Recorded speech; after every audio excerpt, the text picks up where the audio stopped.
Assalamualaikum warahmatullahi wabarakatuh. Bismillahirrahmanirrahim. Alhamdulillahirabbil alamin.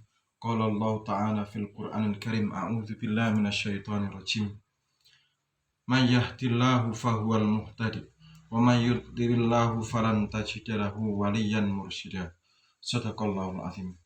Allahumma shalli ala sayyidina Muhammad wa ala alihi wa sahbihi ajmain, amma ba'du. Ya, penonton dan pemirsa sekalian dimanapun Anda berada, semoga rahmat Allah untuk Anda sekalian sekeluarga. Amin. Perkenankan pada kesempatan kali ini, kami diperintahkan oleh para guru-guru kami untuk menjelaskan sekelumit kecil tentang pengertian tarekat Mu'tabaroh dan tarekat Ghair Mu'tabaroh. Karena ternyata masih banyak sekali warga Indonesia Raya khususnya dan Muslim di seluruh dunia atau Asia Tenggara lah pada umumnya itu masih belum paham bagaimanakah tarekat yang Mu'tabaroh dan bagaimanakah tarekat yang Ghair Mu'tabaroh. Bagaimanakah tarekat yang menghantarkan kita menuju Allah dan Rasulnya. Bagaimanakah tarekat yang membegal kita tidak menyampaikan ke Allah dan Rasulnya tapi berhenti di tengah jalan. Nah, pada malam hari ini saya menjelaskan menggunakan salah satu referensi, ya, bisa dicari, Al-Anwarul Qudsiyah fi Ma'rifati Qawaidis Sufiyah, karya seorang wali kutub besar Al-Arif Billah Qutbil Aulia Sayyidi Syekh Abdul Wahab Asy'arani, salah seorang mursyid tarekat Suhrawardiyah sekitar abad ke 10 Hijriah. Nah, begini. Jadi seorang mursyid yang Mu'tabaroh itu yang disebutkan dalam Quran surat Al-Kahfi tadi, waliyan mursyida, itu seharusnya, sejatinya dia itu harus memiliki 4 kriteria dan 4 sifat utama. Yang pertama, kriteria pertama adalah seperti yang Allah firmankan di dalam Quran surat Al-Jum'ah ayat 2, yaitu a'udzubillahi minasyaitonirrajim. Walladzi ba'atsa fil ummiyina rasulan minhum yatlu 'alaihim ayatihi. Yang pertama, seorang wali mursyid itu harus membacakan ayat-ayat Allah berupa ayat kauniyah. Di antaranya kemajuan teknologi, kemudian keagungan penciptaan alam semesta dari sisi kekuasaan Allah, itu ayat-ayat Allah.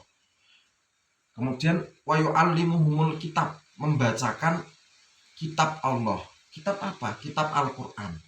Jadi seorang mursyid itu harus mengajarkan muridnya, murid tarekat itu kitab Al-Quran. Misalnya kalimat dzikir la ilaha illallah itu di Al-Quran dari ayat mana, kegunaannya untuk apa, itu harus dijelaskan oleh para wali mursyid. Bukan sekedar dzikir saja, tapi dibacakan ayat-ayat Allah kauniyah, juga ayat-ayat Allah kitabiah dalam Al-Quran. Wal hikmah, dan dia juga harus mengajarkan sunnah-sunnah Rasulullah.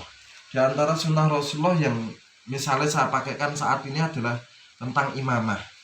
Dan imamahnya itu harus berijazah dan bersanad dan merupakan hirqah tarekat, bersambung sanadnya sampai Sayyidina Ali lewat semua jalur tarekat, dan tidak boleh ada satu jalur pun yang munqati.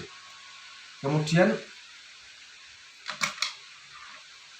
wayuzakihim, seorang wali mursyid itu harus mampu menyucikan jiwa dan spiritual dari para murid yang ternoda oleh kotoran duniawi atau dosa. Mursyid itu harus mampu membimbing, oh ini cara tercepat bagi kalian untuk menghapus dosa-dosa kalian, baik yang besar atau yang kecil. Oh ini cara menebus hakul adami kalian. Seorang wali mursyid itu harus mampu seperti itu. Dia harus mengajarkan Al-Quran sebagaimana Rasulullah mengajar, mengajarkan As-Sunnah sebagaimana Rasulullah mengajar, mengajarkan ayat kauniyah sebagaimana Rasulullah mengajak para sahabat tafakur. Dan dia juga harus mensucikan jiwa murid-murid yang bernaung di bawahnya. Kalau tidak seperti itu, ya dia sudah gugur sebagai seorang wali mursyid yang mu'tabar. Dia sudah tidak layaklah mengajar tarekat kalau belum memiliki 4 kriteria ini. Kemudian 4 sifat yang melekat pada diri mursyid itu seperti sifat para rasul, sifat wajib, walaupun kadarnya berbeda. Yaitu seorang mursyid itu adalah harus siddiq, yaitu perkataan dan perbuatannya harus sejalan, bisa dipegang. Kemudian harus tabligh, dia harus mau dan mampu menyampaikan ayat-ayat Allah dan ayat-ayat sunnah Rasulullah apapun resikonya. Kemudian amanah, dia harus mampu dipercaya. Kemudian fatonah, dia harus seorang yang cerdas. Jadi kalau mursyid itu tidak cerdas, tidak tanggap zaman, tidak tanggap kemajuan teknologi, itu diragukan kemursyidnya.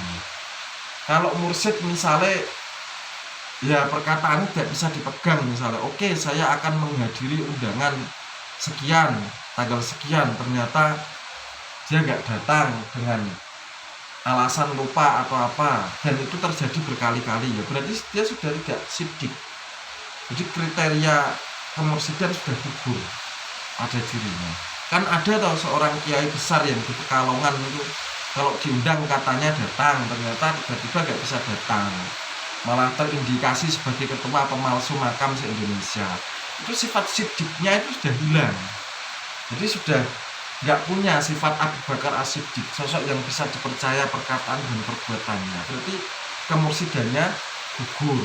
Itu soal kewajiban dari mursyid, dan ciri-ciri sifat seorang mursyid itu minimal, itu kriteria terendah harus punya 4 kewajiban itu dan 4 sifat yang melekat paling kuat itu paling minimal ya, saya berkata paling dasar. Kita jangan berbicara karomah dulu lah, tapi standar keilmuan dulu, seperti itu.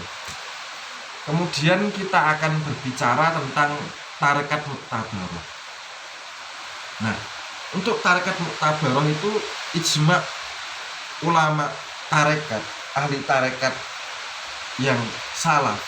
Kita kutip saja dari pemimpin seluruh ahli tarekat, yaitu Imam Abdul Qasim Junaid Al-Baghdadi Al-Qawariri. Jadi beliau itu mengatakan bahwa thariqatuna musayyadatun bil kitabi was sunnah.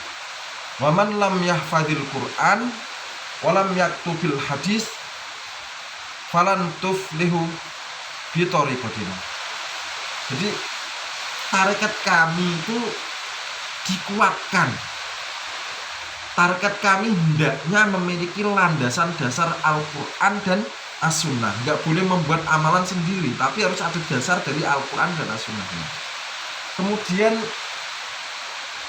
barang siapa yang tidak menghafal ayat-ayat Quran dan tidak menulis bagian dari hadis, karena zaman dulu hadis itu ditulis, kita sekarang mudah untuk membaca kitab hadis, maka Imam Junaid mengatakan dia selamanya tidak akan beruntung di dalam tarekat kami, para sufi. Karena semua amal dalam tarekat itu hendaknya semua pergerakannya itu diatur oleh Al-Quran dan As-Sunnah, nggak boleh ngawur. Contoh misal yang saya contohkan ngawur ya, misalnya ya, ada sebuah tarekat di Cirebon itu, misalnya namanya trennya itu Majelis Satariyah Nuswantara, pimpinan Mas Bagus Wanani atau Agus Santoso. Dia mengatakan bahwa tarekatnya itu tarekat Satariyah, membranding seakan-akan dia itu tarekat Satoriyah warisan Wali Songo. Padahal dari silsilahnya yang kami temui, ya, yang kami peroleh, itu nggak ada namanya Syekh Abdullah Asy-Syatori dalam Rijalul Isnad tarekat, itu nggak ada. Jadi tarekat itu sebenarnya tidak sah untuk disebut tarekat Satariyah atau Syatoriyah, itu nggak sah.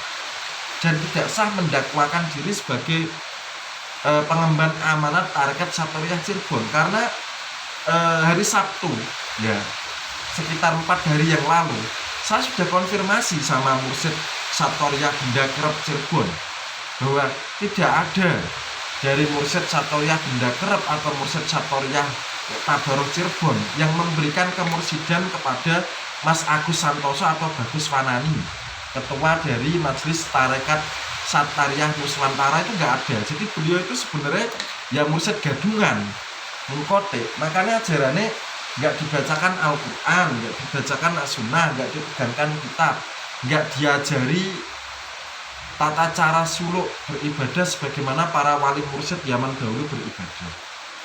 Jadi kami harap para muhibbin tarekat Satoriyah yang ada di seluruh Indonesia itu berpindah ke wali mursyid yang mutasil, jalur Satoriyah yang mutasil, semisal Satoriyah di Benda Kerep, kemudian Satoriyah di Pati, Juwana, atau Satoriyah di tempat lain. Yang penting jangan Mas Bagus Fanani, karena dia itu bukan wali mursyid, bukan tarekat yang muktabaroh, dan tarekatnya itu ya tarekat abal-abal, cuman membranding diri seakan-akan Satoriyah.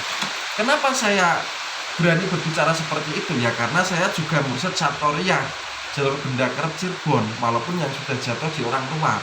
Tapi saya ini mursyid Satoriyah, ada piagamnya, ada syahadahnya, ada saksinya. Guru mursyid saya masih hidup, siap dikonfirmasi, siap diverifikasi.